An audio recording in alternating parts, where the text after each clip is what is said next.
pues volvemos a hablar del Curavacas en estas crónicas que nos acerca a partir precisamente del libro que publicó Tente Lagunilla. Muy buenas, Tente. Hola, muy buenas.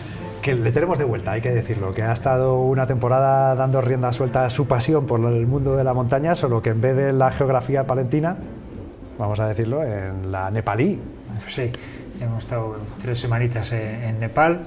Y bueno, retomamos otra vez este apasionante proyecto que la verdad es que me está encantando cómo está quedando.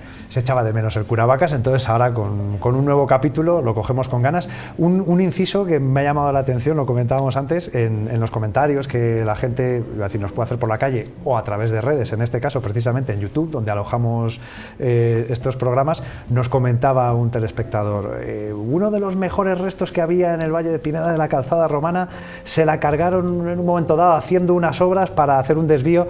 Esas cosas a lo mejor cuando no había esa sensibilidad, no es algo que desconocíamos. Sí, la verdad es que no conocía ese dato y me encanta que la gente ponga esas cosas porque quiere decir que la gente ve el programa, ¿no? Claro, y que genera un interés, oye, que se agradece además del interés, por supuesto, sí, cualquier información que nos puedan aportar. Rata que se nos escape, que se escapan muchas y que nos quieran corregir, pues estamos encantadísimos porque además yo sigo acumulando datos para una próxima reedición dentro de 10 años del libro y gente que ya me pregunta por el libro, está totalmente agotado, no sé si quedan 5 o 6 ejemplares por ir repartidos por alguna librería en España. Y hablando es un desafío, y hablando con el editor, pues me dijo que bueno, pues que de momento que no se lo plantean porque es un libro de gran formato, a todo color, que ya en su día tuvo un precio, que ahora con los gastos de papel y demás se iba a disparar de precio y que no se atreven así directamente. Bueno, pues a los afortunados que lo tengan, que los conserven por descontado como oro en paño, y a los que no, pues que sigan disfrutando de estos programas, porque aquí hay incluso más información. Es distinta, el libro es distinto, una cosa es leer, otra cosa es ver estas cosas que nosotros contamos, pero hay más documentación gráfica y algún dato más, aquí lo vamos a decir, que en el libro, porque hay cosas que han aparecido después de la publicación del libro. Y para eso estamos, para contarlo. En el capítulo de hoy vamos a hablar de peregrinaciones medievales a través de la montaña. Hay parte de historia y parte de leyenda en este capítulo. Efectivamente, igual que pues la geología o la arqueología son ciencias más o menos exactas y contamos con unos expertos que decían esto es así, así, así y así, pues bueno, en esta parte ya que hablamos ya de la época medieval, de qué pasaba en el Curavacas en el medievo, pues bueno, aquí se mezclan mucho las leyendas con la historia y ya advierto claramente que habrá gente que conozca otra versión de los hechos. Yo he cogido pues de la que a mí me parecía más bonita, no ya más fiel a la realidad, porque no sé cuál de ellas era la más fiel a la realidad, sino la que a mí me gustaba, que era un cuento más bonito, ¿no? de contar. Y bueno, pues enlazamos con, como bien decías, pues en la geología de Curavacas, los primeros pobladores, los cántabros y los romanos ya alrededor, los celtas, ¿no? que ya se establecieron alrededor de Curavacas, y ahora ya nos metemos eso en la Edad Media. ¿Qué es lo que pasaba en Curavacas en la Edad Media? Es lo que vamos a contar. ¿Qué había? ¿Qué se veía? ¿Quién andaba por ahí? En definitiva, certezas no tenemos, pocas, pero sí podemos elucubrar y a eso hemos venido, a jugar. Entonces, bueno, pues lo que sí que está claro, y es totalmente cierto, es que a lo largo del Valle de Pineda, que el Valle de Pineda es parte casi de Curavacas, les rodea no en sus 360 grados, evidentemente, pero sí que en casi más de un 60% de lo que es el perímetro de Curavacas está rodeado por el Valle de Pineda. Y a lo largo del Valle de Pineda, que es una comunicación con la Liébana, tenemos a ciencia cierta que durante la Edad Media hubo peregrinos circulando por esa calzada romana en su momento, que seguía en uso en la Edad Media y que se utilizaba para llegar a la Liébana a través de Pineda. Que no era vamos a decir, no era un lugar de tránsito muy asiduo, pero sí era un lugar de paso para quienes más lo necesitaban, probablemente, los transumantes y peregrinos. Los peregrinos pasaban por allí. Hay que tener en cuenta que en el siglo XII era más importante la peregrinación a Santo Toribio de Liébana, en la Liébana, que a Santiago de Compostela. ¿Y cómo se llegaba a Santo Toribio de Liébana? Pues por varios sitios, desde el norte, desde el este, pero desde el sur prácticamente el único acceso que tenía era por el valle de Pineda, porque ahora la comunicación con la Liébana desde la parte sur es a través del puerto de Piedras Luengas, pero en aquella época debía ser una zona más abrupta y menos lógica. Yo la verdad es que hay que pasar un puerto más áspero, que el puerto de Piedras Luengas es más áspero que Río Frío, ¿no? Que sería por Pineda. Entonces por eso los peregrinos pasaban por esta zona, por Pineda, para llegar a la Liébana. Entonces, para explicar por qué pasaban estos peregrinos allí, cómo se fundó Santo Toribio de Liébana, por qué estaba allí el Linum Crucis, es lo que vamos a contar ahora, que la verdad es que es una historia muy curiosa y muy vinculada con Palencia. Y para esto hay que retroceder pues varios siglos atrás, ¿no? Ya digo que en el siglo XII era más importante la peregrinación a Santo Toribio que a Santiago, pero ¿por qué? Pues retrocedemos en la historia y nos vamos a hablar de dos personajes que los dos se llaman Toribios, los dos tienen vinculación con Palencia, y yo hasta que no me lo esquematicé bien, la verdad es que me armaba un lío con ellos de mucho cuidado. Exactamente. Hay un Toribio de Palencia y un Toribio de Astorga, y los dos, como digo, están relacionados con Palencia y con la Liébana. Hay que retroceder al siglo V. El siglo V, que bueno, los romanos ya se están diluyendo, ya no están en la península, o ya están muy diluidos. Entonces, en el siglo V, el obispo Toribio de Astorga es un obispo que está en Astorga, que es el obispado de casi toda la zona noroeste de la península ibérica. Pues bueno, en Palencia, ¿qué es lo que pasa? En Palencia hay un auge muy grande de una herejía del cristianismo, que son los priscilianistas. Ya digo que es una herejía del cristianismo, que hacen unas cosas para la idea del cristianismo tradicional muy raras. Están haciendo obispos a mujeres, sustituyen el pan y el vino de la consagración por vino y leche, por leche y uvas, lo han sustituido, bueno, una serie de cosas muy raras. Entonces, claro, el obispo de Astorga tiene que venir a meter en vereda a los priscilianistas que están en Palencia. Estos se nos desbocan y a saber qué... Y lo que no sé es cómo le llegarían, fíjate en aquella época, cómo le llegaron noticias a Astorga de lo que estaba pasando en Palencia. El caso es que viene aquí... era boca a boca, entonces sí era boca a boca. Llega aquí y parece ser, según cuentan las leyendas y las tradiciones, pues que no le reciben de muy buenas maneras, ¿no? Le apedrean, le untan el báculo de mierda, eso está también, parece ser que escrito en algún sitio, y ¿qué es lo que hace él? Se refugia, sube corriendo al Cerro del Cristo del Otero, se refugia en unas cuevas del Cristo y hace subir las aguas del río Carrión. Esta historia casi cualquier persona de Palencia la conoce, ¿verdad? Me suena, sí. Y entonces, bueno, pues los palentinos asustados porque se están ahogando, le piden perdón y él hace bajar otra vez las aguas del Carrión y les perdona y todo vuelve a su ser, ¿no? En conmemoración de este apedreamiento de este santo de Toribio de Astorga, se conmemora pues la apedrea del pan y quesillo en abril, creo recordar que es verdad. Bueno, pues todo eso es en lo que se basa esa apedrea del pan y quesillo, conmemora un poco esta apedrea del obispo de Astorga. Ese es un Toribio. Este es un Toribio. Que la relación que tiene con Palencia es esta, que viene aquí, que no le reciben muy bien, tiene este follón, pero que bueno, que hoy en día todavía se le recuerda con la apedrea del pan y quesillo. Este hombre a lo largo del siglo V muere y sus reliquias y todo lo que ha traído de Tierra Santa se queda en Astorga. Está en Astorga, que es de donde él ha sido el obispo. Entonces, entre esas cosas que ha traído de Tierra Santa, ¿qué hay? El Linum Crucis, el trozo más grande de la cruz de Cristo, que está en Astorga junto a sus reliquias. Bueno, pues ahí tenemos a ese Toribio en el siglo V, que ha venido a Palencia y que sus reliquias están en Astorga. Siglo VI. Parece ser que hay otro Toribio, que ese sí que es un Toribio de Palencia, que no es obispo, es un monje eremita benedictino que habita en el Cerro del Cristo del Otero. Entonces, claro, hay un lío con los dos Toribios de mucho cuidado, pero este hombre, pues que es un hombre muy humilde y muy así, no sé por qué se cansa de Palencia y junto con sus acólitos se va a la Liébana a Lado de Potes, y forma un monasterio. Funda un monasterio que es el monasterio de San Martín de Turieno. Turieno es un pueblecito que está al lado de Potes, pues bueno, funda allí un monasterio que en un principio se llama San Martín de Turieno. Entonces, en el siglo V tenemos a este Toribio que es de Astorga y demás. En el siglo VI tenemos a este monje de Palencia, Toribio, que se va a la Liébana y funda allí un monasterio. Entonces ahí tenemos un monasterio y unas reliquias ahí situadas, ¿verdad? Normal cierta confusión. Siglo VIII, siglo V, siglo VI, siglo VIII. ¿Qué es lo que pasa en España o en la península ibérica en el siglo VIII? Los musulmanes están invadiendo la península de sur a norte a toda velocidad. Y los cristianos se van replegando. Se van replegando. ¿Y qué es lo que pasa? Que los cristianos de la época ven que peligra las reliquias de Santo Toribio que están en Astorga, porque los musulmanes están arreando estopa subiendo por toda la península ibérica, ¿no?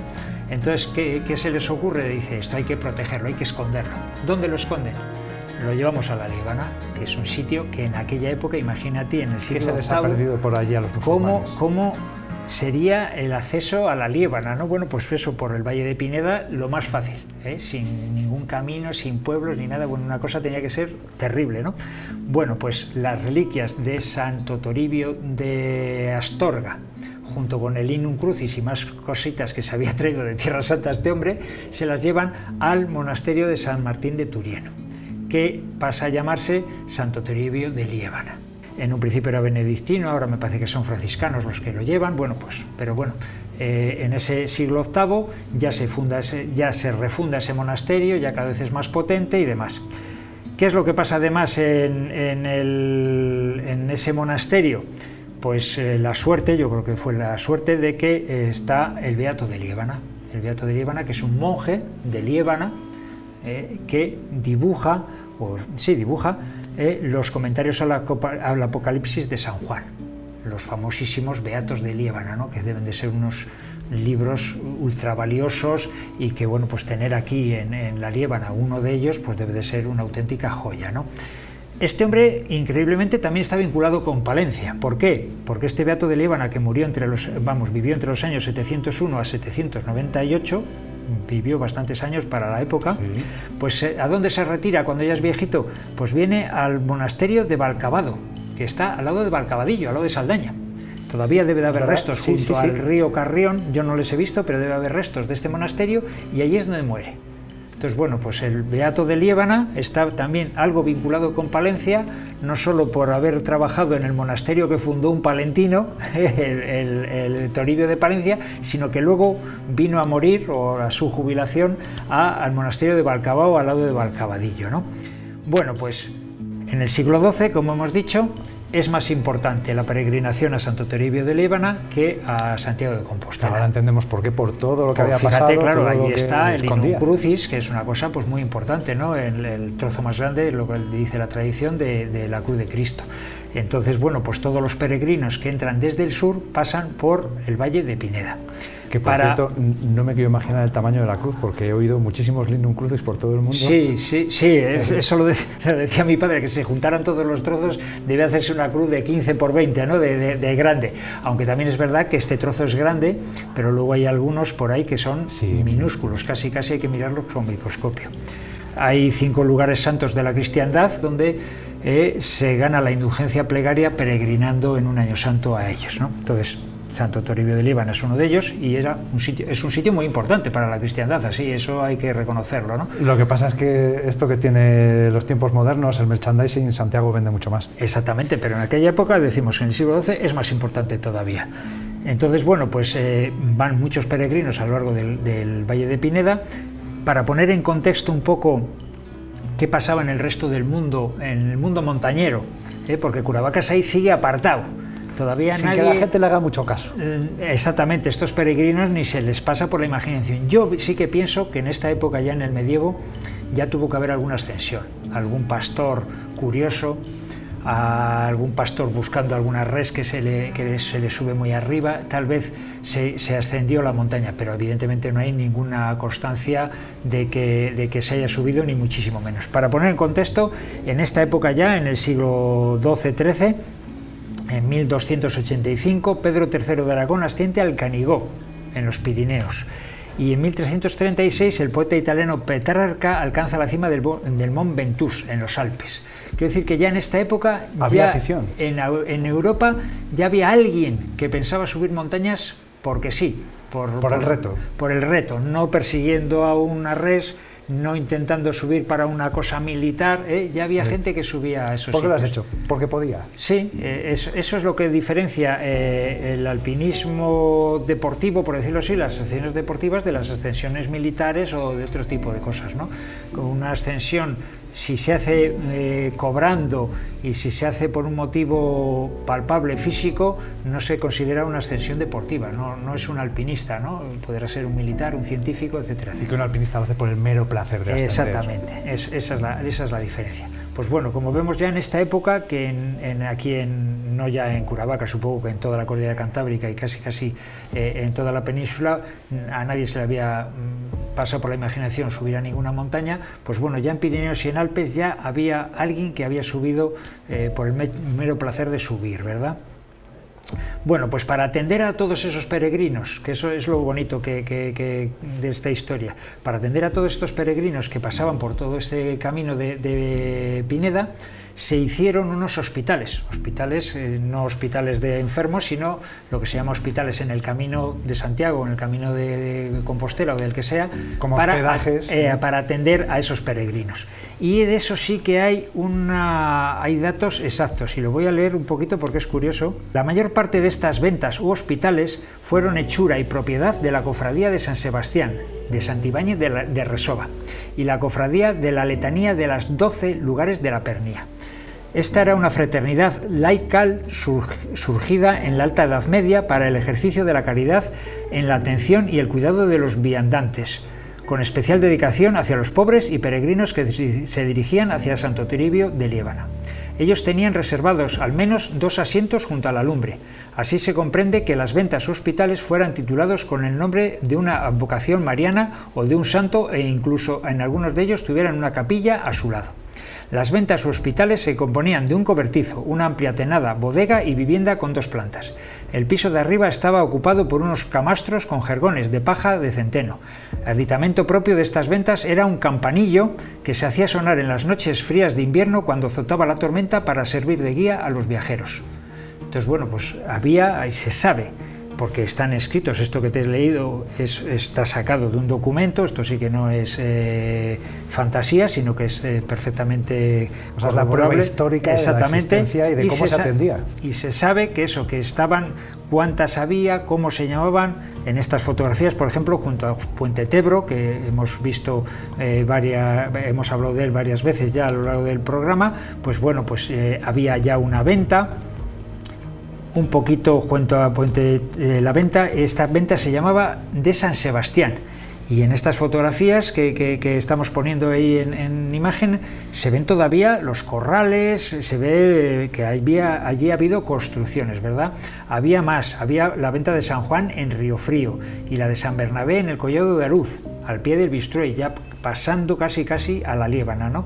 Entonces, bueno, pues todas estas ventas estaban hechas para eso, para atenderlo, y si tenemos la paciencia y la curiosidad de ir a ese lugar, encontramos todavía restos del siglo XII, cuando por allí pasaban los peregrinos. Lo que no sé es hasta cuándo. ¿Hasta qué momento estuvieron en funcionamiento? No he investigado y no lo conozco ese dato. Supongo yo que con el paso del tiempo pues ganaría popularidad el camino de Santiago en vez del lebaniego, entonces bueno, pues aquello se dejó de utilizar y se dejarían se hundirían de la viejas, falta de uso, ¿no? Como todo. Exactamente.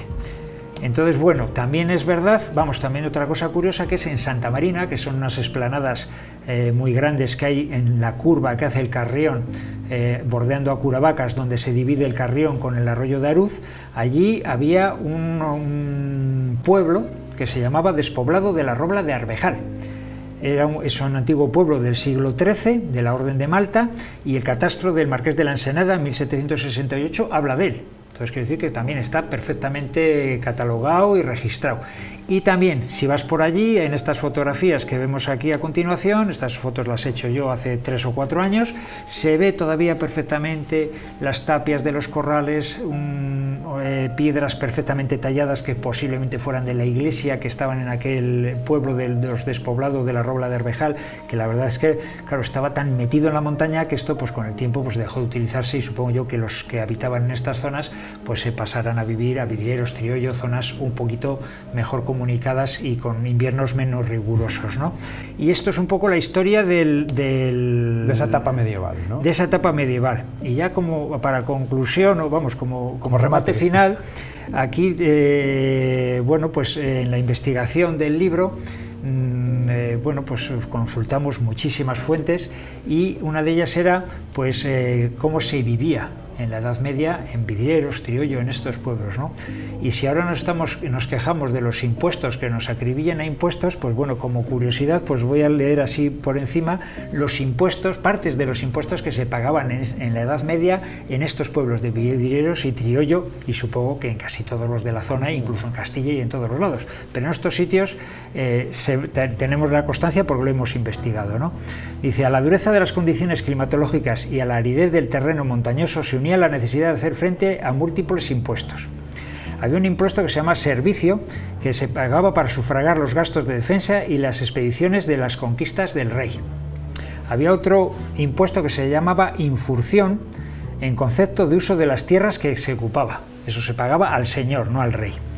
La martinega o martiniga era un impuesto con el que se gravaba a los campesinos que ocupaban un terreno que no había sido cultivado con anterioridad. La moneda era otro impuesto, y era una contribución que se debía satisfacer cada 7 años. La fonsadera era para librarse de las obligaciones con los ejércitos.